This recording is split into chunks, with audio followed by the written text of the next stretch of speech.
ये आपको कफ है, तो चलिए इस प्रॉब्लम का सॉल्व करते हैं एक चुटकी में। चलिए, इसके लिए आपको प्याज चाहिए। अभी आपको गैस को ऑन कर लेना है। अभी इस प्याज को आपके उसके ऊपर रखना है।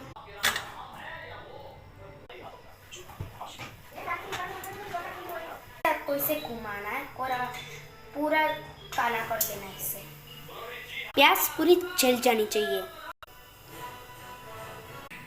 जब तक ये हो रहा है तब तक आपको ऐसा ही कपड़ा ले लेना है, क्योंकि इसके अंदर हमें प्याज रखना है, इसलिए गैस को बंद कर देना है। तो ऐसा आपको रख देना है। इस प्याज को लेकर आपको इसके अंदर डाल देना है। इसे फोल्ड करना है। देख सकते हो, पहले सबको खाना है, पीसना है।